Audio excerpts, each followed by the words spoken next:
Is Chicago the new Detroit? Moody's downgraded Chi-Town's ratings in April. The president's hometown of Chicago as the next possible bankruptcy. Chicago's in trouble. There's corruption. Pay to play. Pay to play? Get down! And unions who fight change. This policy is racist, it's classist. So now the mayor, Barack Obama's friend, may lose his job. Chicago, is it the next Detroit? That's our show tonight.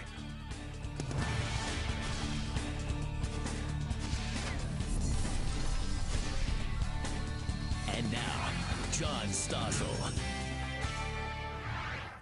I grew up outside Chicago and spent my weekends there. In fact, that's me when I was a teenager in Monroe Harbor. I didn't pay attention to politics or government then, but my father told me, Chicago's a city that works. Maybe he was right, I don't know, but I do know that since then, something's gone wrong. At the time, Chicago was America's second largest city. Since then, nearly 1 million people have left, and Chicago's now the third biggest city. Worse, and much more important, it's going broke. This year, Chicago will run another multi-million-dollar deficit, and because of reckless promises politicians made to government workers, the city's pension funds are billions short. They promised to pay retirees' expenses, but they just don't have the money. So what's going to happen? Will Chicago go bankrupt like Detroit? Yes, say a lot of people. It will, because the mayor's budget won't solve Chicago's unsustainable debt. It ignores the city's huge unfunded pension liability for police and firefighters. The mayor promised to put the city's fiscal house in order. That hasn't happened. No, it hasn't. That last speaker is the man who may become Chicago's next mayor. He's in a surprisingly tight race with the current mayor. What would he do to avert bankruptcy? Nobody knows. He hasn't been very clear about that. Like so many politicians, he just says, don't cut anything. I would think they have to cut. Each teacher in Chicago will make millions of dollars after she retires. Per year, she's paid for not working almost twice what the average Chicago worker makes. It's nuts. But most Chicago politicians say you can't cut pensions. That's a promise we made. One who says that is Alderman Bob Fioretti. He placed fourth in the recent election for mayor. So what should Chicago do? Well, Chicago ought to be looking for new sources of revenue on how to fund a pension system that has been underfunded by the city government itself. The city government did not make its corresponding requisite pension requirements, payments. The workers twice a month have always had their paychecks docked and taken out for their pension payments. But Chicago's spending so much, they don't have the money. So you don't want to cut anything. Bring in new money. How are you going to get this new money? No, John, no, I have my 8 years on the city council. I've always talked about how we should be cutting in certain areas, how we should be looking at contracts, how we should be. We have an $8 billion budget. We ought to be looking at what can be fair for our workers, what can be fair for the people in the city of Chicago. What would you cut? Well, I think there's a number of ways in terms of certain contracts that are given and who they're given to, and how we renegotiate our toxic swaps and our swaps that we've made on a lot of these long-term borrowing that we've done as a city government, which I have opposed during my 8 years in the city council. All right, well, let's look at this pension debt, because a lot of cities have pension debt. Here are some of the highest. Columbus, Ohio, $7,000 per person is what they're going to have to somehow find to pay the retirees. Philadelphia also. Boston, it's $8,000. New York, it's $10,000. Chicago, $19,000. Shouldn't these pensions be trimmed a bit? Well, in which way? You know, and I've said it, and unfortunately, or fortunately, whichever way you look at it, the Illinois Constitution does not allow diminishing of pension rights. And so there is a case pending in the Supreme Court that was argued about 10 days ago. So if it were legal, you would say, gee, maybe teachers shouldn't make millions after they retire? No. No, what I am saying is that the corresponding government and the city government did not make the requisite requirement in terms of making a contribution that was required from them. And it is the government's fault that is run by the people. And again, we need now to look at new sources of revenue on what can be done. Because twice a month, every month when the worker gets his or her paycheck, out comes their pension payment. And that's about 11%. So and don't new forget, sources of revenue. City workers, though, do not pay Social Security, do not receive Social Security. They only have their pension to live on. New sources of revenue. You want a commuter tax.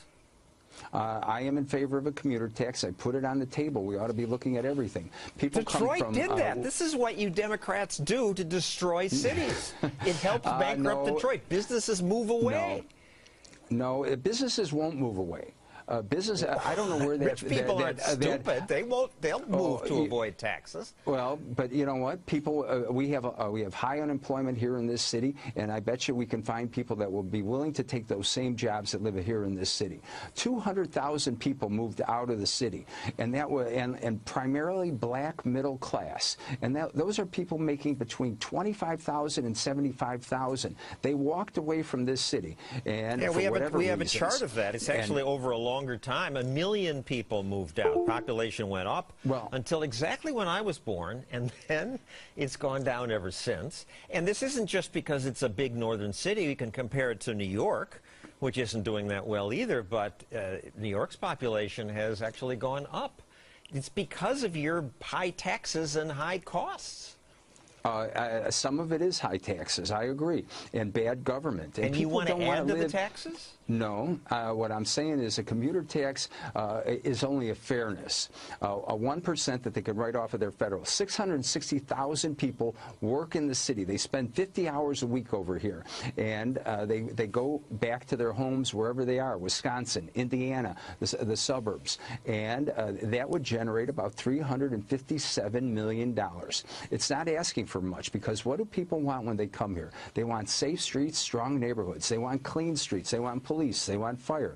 And it's a small requirement on people that come from the suburbs. I know it's not popular, but you know, we have to deal with a situation that everybody can contribute to make this city viable. It wouldn't pay for the pension debt either. You wouldn't get the money. You got to do a bunch. You got to cut other stuff. Well, I think there are areas that we need to be looking at, a full forensics audit, and I've been in favor of going to a complete grid, taking away, slicing the size of the city council in half, taking away some of these powers that would save a few bucks. Thank you, Bob Fioretti. Thanks. We appreciate Anytime. Your thoughts, though. Boy, I'm hearing the same stuff I hear from these Democratic politicians, Republicans, too. They spew platitudes. They don't want to cut anything.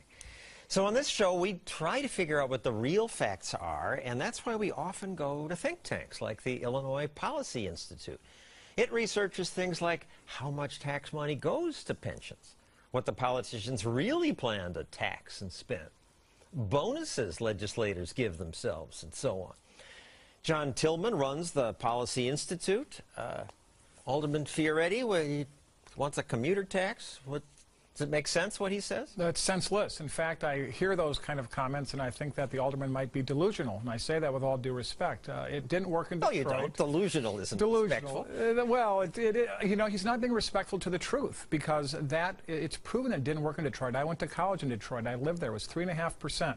1.75 if you lived in the city, 3.5 if you lived and worked in the city at the time. And you know what happened? Everybody moved their jobs north of 8 Mile Road, the song made famous by Eminem. The other thing he does is he talks about not making Social Security. Well, the maximum you can get in Social Security is just over $30,000. The teachers, the municipal workers, the laborers are getting roughly $1.5 million to $2.1 million each. Teachers start out at $71,500 a year, when the median income, depending on the number you want to use, is a little over $40,000 for the citizens who are not connected. The people that benefit in the city of Chicago are those who are connected to the unions, or those who have an inside political relationship. The reason those numbers, the only thing he said that was accurate is that African Americans, middle class, are abandoning the city because it's a failing city for people who don't have a connection to unions or government.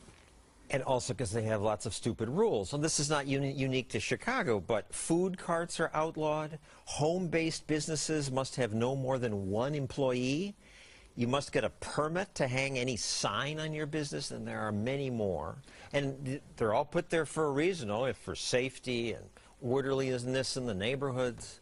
Yeah, and a good example, the food cart law. There's a woman that we just did a story on named Claudia, who's been here since 1995. At one time employed 20 people. But the city comes by and shuts her down because they've made her food cart illegal because they're protecting the established brick-and-mortar restaurants who are giving money to aldermen, such as Alderman Fioretti there. And Rahm Emanuel is known as this tough guy. He once sent a dead fish to an enemy. He pulled out a knife when he was working for Clinton and stabbed the table saying, political enemy, political enemy. And yet in Chicago, well, he did some things right, but then he just, nobody can tackle the pensions? Well, he's done some things right on schools. Closing the schools, that had to be done. He closed 50 schools. And that was a fraction of what actually needed to be done, but even that was challenging, and it was the right thing to do. Those kids have gone into better schools, and it's because of the depopulating of the city of Chicago. But he has not taken on the entrenched political interest of the unions, and the reason is because the union workers are sort of the muscle of city government, and he has not yet figured out how to fashion a new coalition that puts taxpayers, not part of government, not part of the unions, at the front of the line instead of the back of the line.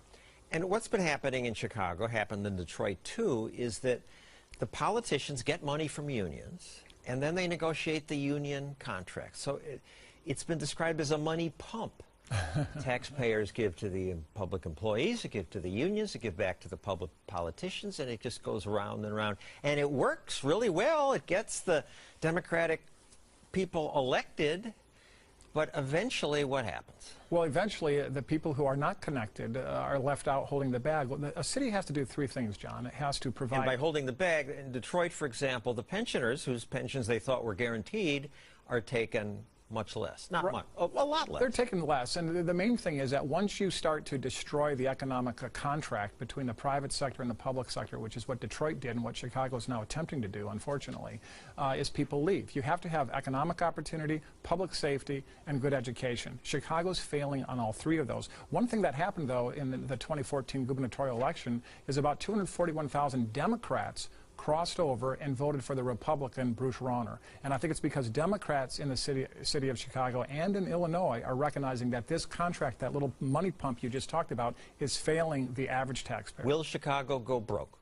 I think Chicago is already broke, and I think there's a very good chance of some legislation passes that could declare bankruptcy if they don't respond quickly. That will be sad. Thank you, John Tillman from the Illinois Policy Institute. To join this argument, please follow me on Twitter at FBN Stossel. Use the hashtag Chicago or like my Facebook page so you can post on my wall. Coming up, more about Dead Fish Rahm.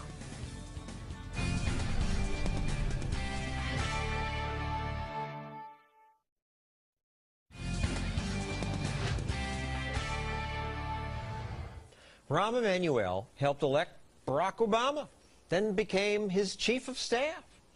Then Emanuel quit the White House to run for mayor of Chicago. He won easily, got twice as many votes as his opponent 4 years later. Before Rahm was a big shot mayor, the president campaigned for him again. But this time it hasn't been so easy. Incumbent Chicago mayors usually get more than half the vote in the general election. Then they don't have to face a runoff. But last month, Rahm Emanuel did not get half the vote, and so now he faces a new election where he's running against this man. We're still running. And we're gonna win. That's Jesus Garcia, who likes to be called Chewy. Chewy, until now, was little known, so how did he get to the point where he might unseat an incumbent mayor and a friend of the president, a president who's very popular in Chicago? Mike Flannery covers Chicago politics for our Fox affiliate. So, Mike, this is a surprise? Well, not necessarily, John. It was clear that the mayor was going to have trouble in this contest, not least because he has made some very, very powerful enemies in the constellation of Chicago politics. The big public employee unions, and the biggest of all, the most powerful of all, is the Chicago Teachers Union. Very upset that the mayor closed 50 schools, a move that led to a couple of thousand job cuts. But never before has a mayor who was already in office for his second term not won a runoff? Well, that's true, but, you know, the system changed a few years ago. So this is the first time that we've had a mayor seeking a second term under this new system here in Chicago. But you mentioned that he became very unpopular after closing 50 schools. They were the worst schools. I think it's the right thing to do. And I think a reason that his school closing plan made him so unpopular is the way the mainstream media made it seem like such an extreme, radical idea. Here's Brian Williams. 30,000 kids will be moved to different schools, most of them black. This personally is an attack on our kids. This is an attack on our community. The proposed shutdowns in Chicago are more and bigger than any city has ever attempted. This policy is racist. It's classist. That last speaker is head of the Chicago Teachers Union. The union's very powerful, Mike, in Chicago. Very powerful. They have over 20,000 active members and another thousands of additional retirees. And they're going to be, many of them were in the precincts, John, on February 24th in the first round of voting. And thousands are going to be working precincts on April 7th in the runoff. So they're furious, mostly because he closed these schools. And yet, most of those kids went to better schools. 93%, John. The University of Chicago, a research group at the University of Chicago followed up on those kids. 93% of them ended up at schools that were at least a little bit better than the schools that were closed. So Emanuel did the right thing, and he gets punished for it because this union is just self-interested and mean? Well, here's the telling thing, John. Chuy Garcia has been asked a number of times about whether he would reopen any of those schools, and most recently, he implied earlier that he might reopen some of them. Most recently, though, he says, no, I'm not going to reopen them. We don't have any money.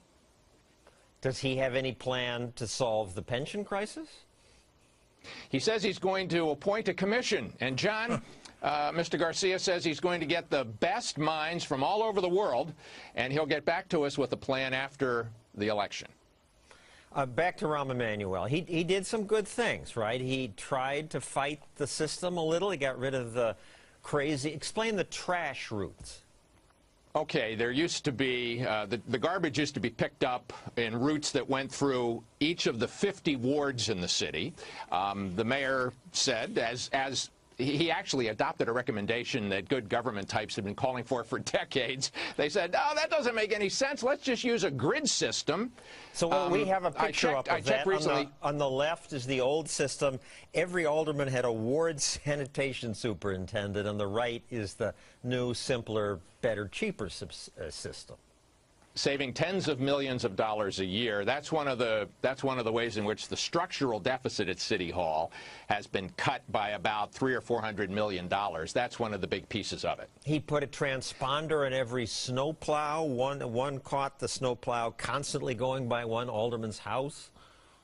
Right. And, you know, he caught some static for that. Reporters wanted to know, well, wait a minute, why is that snowplow going past that alderman's house 14 times when right nearby there aren't any, there are unplowed streets? But, you know, I give him good points for increasing, I give him points for increasing transparency. Look, there's still a lot that he should be doing. That you know, there's but he's put searchable data sets up on the website portal. It has allowed reporters like me to do a lot more drilling down into the operations of the city than we were previously ever able to do. Thank you, Mike Flannery, for drilling down. Coming up. The bullets fly nightly. Clearly, the streets of Chicago are deadly and dangerous.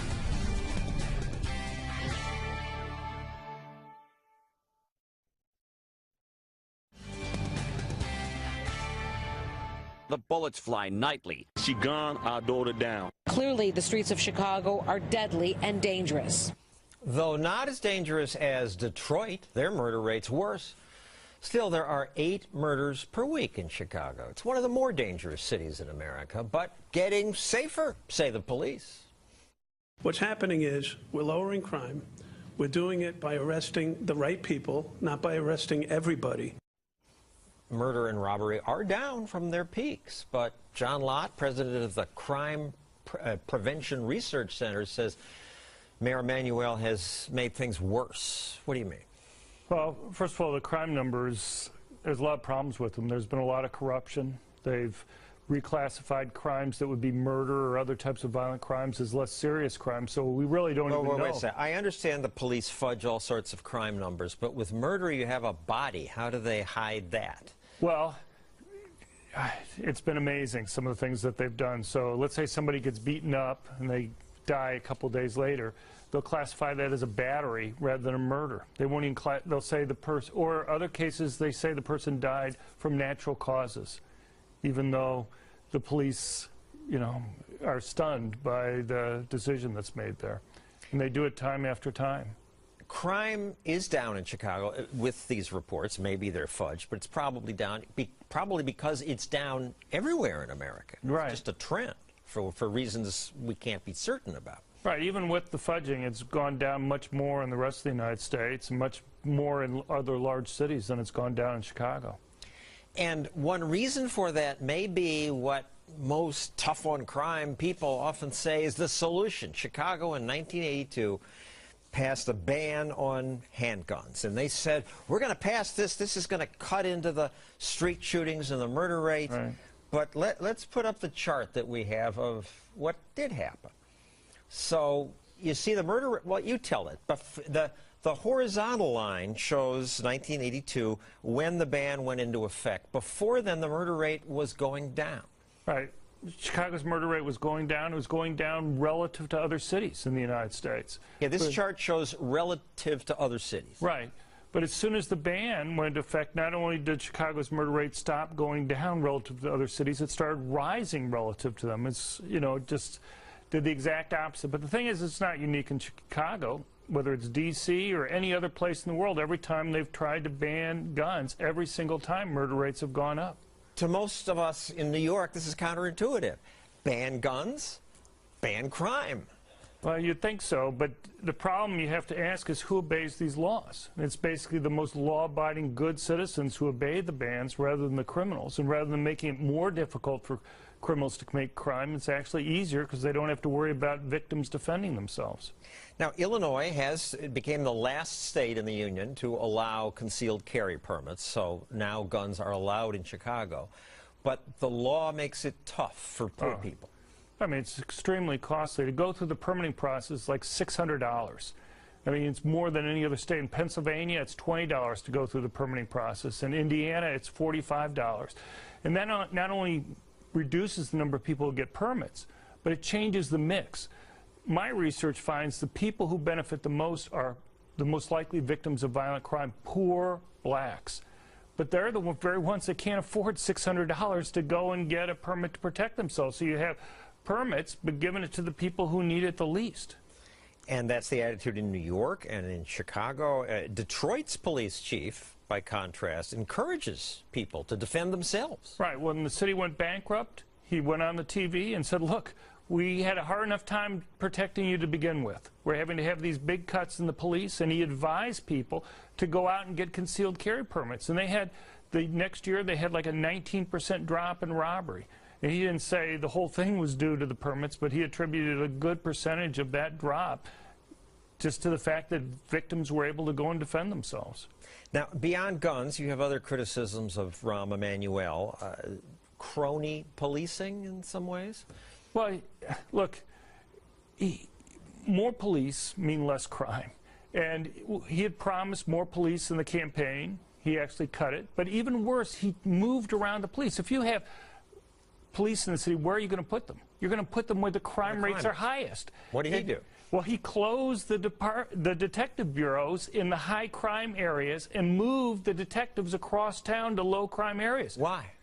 Well, he had made promises during his first campaign that he was going to beef up policing in certain relatively affluent areas. Where people contribute more. Right. Well, I mean, I'm not saying he did an irrational thing as far as winning elections go, but in terms of reducing crime. So you ended up, the crime still occurred in these high crime areas, even increased, but then the police had to drive all the way across town every time they wanted to go and solve a crime.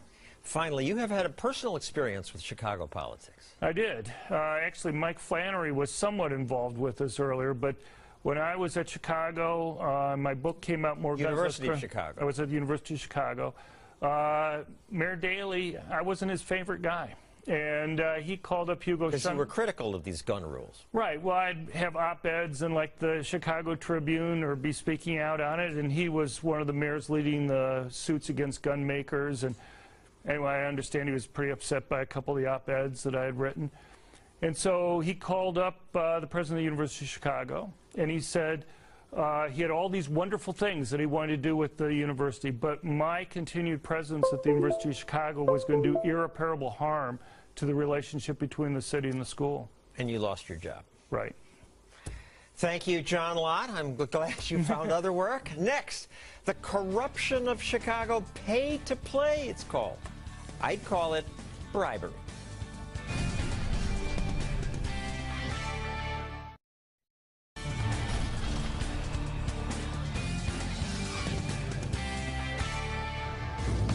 The smell of corruption. You got connections? I would have said anything to get a piece of that. That's Chicago. There's a reason the musical Chicago was based in Chicago. It's a city long known for corruption, a place where people use political connections to get special deals. The idea that you're entitled by holding public office to private gain, these are things that have a rich and long and unfortunate history. Well, that's pay to play. Pay to play? Pay to play. Pay to play. Is that legal, pay to play? Adam Andrzejewski of the group OpenTheBooks.com says in Illinois, it's just how things are done. So what does it mean, pay to play? Well, I think Chicago is a hot mess of political corruption. I mean, when you think of Chicago, what do you think about? Mobsters, Al Capone, you think about aldermen going to jail, you think about judges going to jail. And we think that in Chicago, the #1 manufactured product is actually corruption. From politicians who are supposed to make things better. Right. I mean, the definition of play to play, very simply, is give campaign cash, get a government contract. And we have a mayor right now who pledged to end this culture. He pledged to end when he was running play. for office, he said that. But look, this happens everywhere. Ray Nagin of New Orleans, he's in jail now. Bribery conspiracy tied to payments he received granting city contracts. Charlotte's ex-mayor, 44 months in prison. Cash airline tickets. Politicians, you know, cash airline tickets, that's clearly off. But it's usually legal. Contribute to my campaign, and then we'll hire your law firm. Right. In Chicago, we studied how Rahm did on his promise. So we did an oversight report of his campaign cash. And over the course of the last 4 years, 1,500 companies gave him money, or their employees. We put those companies through the city of Chicago checkbook since 2002. And here's what we found. 600 of his campaign donors were also vendors of the city, and they gave Rahm Emanuel $7 million of campaign funds, and they reaped since 2002 $2 billion worth of city payments. And what this shows us is that Rahm Emanuel is fully in command of the daily political machine, and it also shows us that pay to play is still legal in the city. It's well worth it to contribute $7 million if you get so much more back. So examples. So that's a return on investment. What company? Okay, Eric Lukowski. And who is Eric Lukowski? He's an entrepreneur. Head of Groupon. He founded a couple companies, Groupon and Blue Media and Lightbank. Lightbank is the investment firm for Groupon. Well, Groupon was worth $6 billion in 2010. But the Democratic governor thought they needed more money, taxpayer money. $3.5 million of taxpayer money. And 2 days after he announced that, Blue Media Group gives Rahm Emanuel a $100,000 campaign donation. But he didn't just give the millions of dollars. It was a tax break to get them to build some building or stay there. Sure. They were tax breaks and job training credits. And so Lukowski then becomes CEO of Groupon. And in this election cycle, he's given Rahm Emanuel another $250,000 of campaign cash. Here's the point. All of these transactions separately, they're fully legal, John. But the pattern is troubling. Yeah, I would say. Groupon didn't call us back. Boeing. So Boeing Corporation, I think this is an example of just how much corruption in Illinois costs taxpayers. In order to get a world-class company like Boeing into Chicago, and it was a tug-of-war between Chicago, Dallas, they were leaving and Denver. Washington. Right. Maybe. Chicago put $56 million on the table. Dallas put $14 million on the table. Denver put $18 million on the table. Where did Boeing come? Of course, they came to Chicago. And the difference between $56 million of tax sweeteners and $14 million, like in a well-run state in Texas, that's the corruption tax in order to get a company into Illinois. Same deal. American Airlines, United Airlines got similar deals. They did get back to us. These donations were made by individuals, says American Airlines. It's not uncommon for executives to contribute to public servants they support. Our executives have great respect for Mayor Emanuel. United, many of our officers personally support Emanuel. Well, and they own their campaign cash donations. But here's the thing. Rahm Emanuel in 2011 issued an executive order. He was going to stop pay-to-play. The order says that if you're a city vendor, if you have a city contract, you can't give him political cash. Both of those companies have contracts. We have him saying that. When he first announced he was running for mayor, he said this. Government can no longer be an insider's game, serving primarily the lobbyists and well-connected. Yeah, so much for that. So American Airlines in 2014, on the same day, 10 executives out of Texas and Washington, D.C., they gave Rahm Emanuel's campaign fund the same amount. It was $5,300 apiece, so they bundled $53,000. But United did the same thing. 42 executives gave $73,000 a couple of months before the election. And so, you know, what is the executive order? You know, it's bundled cash, it's same day, same amount, from a vendor twice with city contracts. Law firms, Schiff Hardin, $31,000 in donations. They've been paid $370,000 in fees. Well, this is an interesting example, because Schiff Hardin, even though they've been paid out all those legal fees for city legal work, they don't actually have a contract with the city. So they're still able to give tens of thousands of dollars of political cash, and they're paid on vouchers, direct payments from the city with no work product disclosed and no purpose for the payment. And this is why Rahm Emanuel's executive order in 2011, it was a sieve. It was never designed to end the culture of corruption at City Hall. The biggest money probably is the investment firms, because they're managing the pension money, and maybe they're good at it, but who gets the business, who gets the fees? And John, this is another circumstance of gaming the system. So you've got Grosvenor Capital Management, and they handle city pension money, but not directly. There's a middleman. The middleman has the contract with the city, and the middleman gives the pension dollars to Grosvenor to manage. And Grosvenor makes $444,000 worth of campaign donations to Emanuel. You could argue that they aren't doing their job for their shareholders if they don't. This is how the system works. Well, and Alderman has suggested that the SEC look into the violation of its rule. You can't manage public pension money and give cash to the public executive in charge of the fund. The best way to fight this is transparency. Let people know, and you do that. Well, our founders recognize that. Article 1, Section 9 of the Constitution. We execute on it at openthebooks.com. Openthebooks.com. I'm going to stop him from doing his commercial because you can get it on my website. It's on the screen now also. There you can look and see where your money is going. Coming up, although Chicago may soon go broke, there is one bright spot. That's next.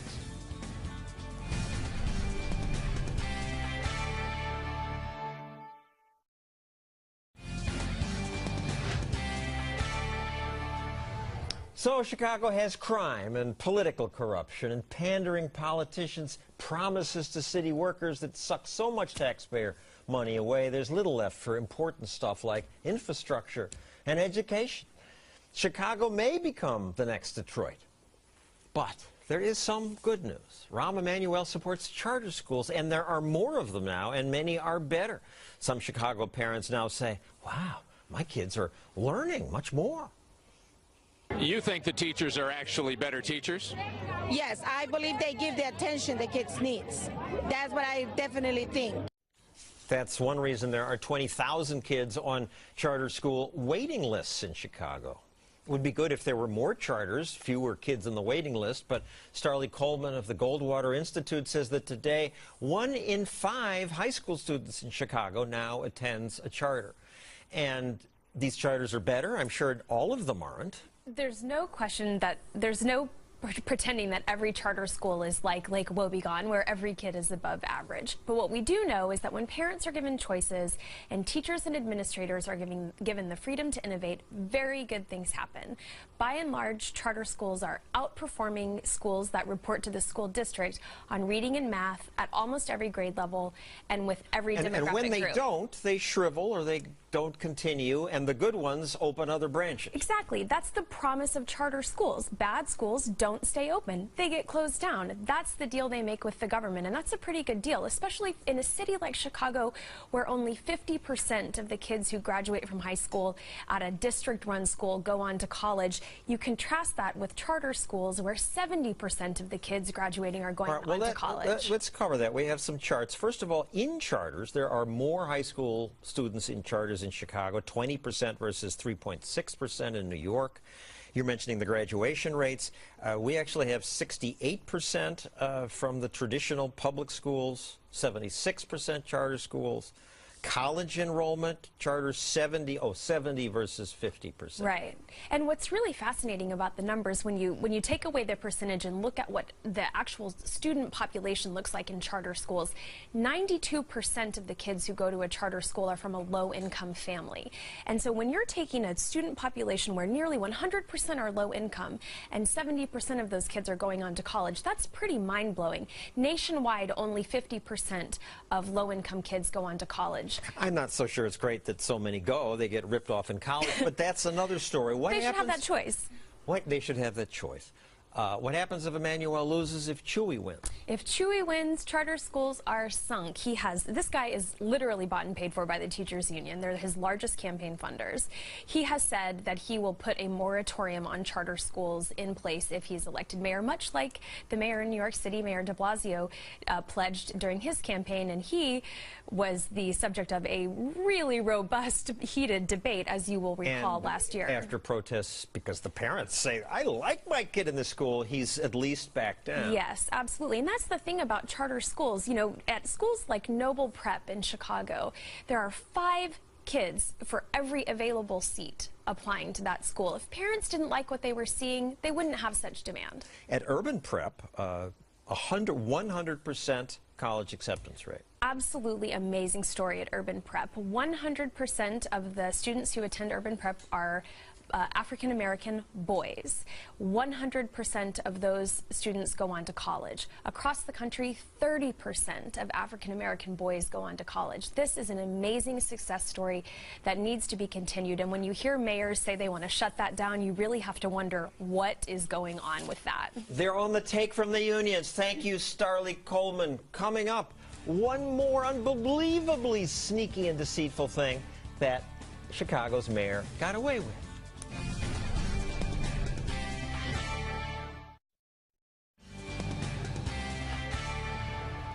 When I was a kid sailing my little boat around Chicago, a highlight of my year was the race to Meigs Field, a little airport that stuck out into Lake Michigan. Planes would sometimes fly right over me, and I found that very exciting. So even after I left Chicago, I paid attention when, years later, Mayor Daley announced he'd tear down the airport and build a park. Here's the mayor with his proposed park. Doesn't he look arrogant? He was arrogant, which may be a reason the Illinois State Legislature did not approve his plan. The mayor then agreed to keep the little airport open for another 25 years. But instead of doing that, Mayor Daley, in the middle of the night, had city construction crews destroy the runways. See those X's in the picture? Those are gouges in the runway surface. Daley did not respect the law. He didn't even give the FAA the required 30-day notice. Air traffic control had to divert an inbound flight. Daley also didn't warn the owners of the airplanes who had their planes tied down in the field. The next morning, Daley said, to do this any other way would have been needlessly contentious. He claimed he'd avoided court battles by acting on his own. Well, yeah, he did. But a reason we have laws is so politicians can't just do whatever they want. But in Chicago, politicians think they're special. Actually, all politicians think they're special, but Chicago's politicians have been unusually arrogant. And now, after 84 years of Democratic rule, my old city's on the road to bankruptcy. So I don't think I'm moving back soon. Except one thing gives me hope. One, beside charter schools, that is. Illinois now has a new governor who, so far, is not a crook. I know that's not a high standard, but we're talking Illinois here. 5 of the last 9 governors went to jail. The new governor, Bruce Rauner, ran for office without promising government workers endless raises and absurd pensions. Now is the time to start on a responsible path after years of financial recklessness. He actually proposes to cut spending to balance the budget. Saying no is not popular, but it is now or never for Illinois. Without reforms proposed in this budget, nearly 25 cents of every tax dollar will continue going into a broken pension system that is unfair and it's unsustainable. They applaud, but this is the Democratic-controlled legislature. Unsustainable spending is what they've lived for. Will they change? I doubt it. I suspect that Chicago and Illinois, like Greece and Cuba, will soon be role models of failure. Maybe we can learn something from that. Maybe.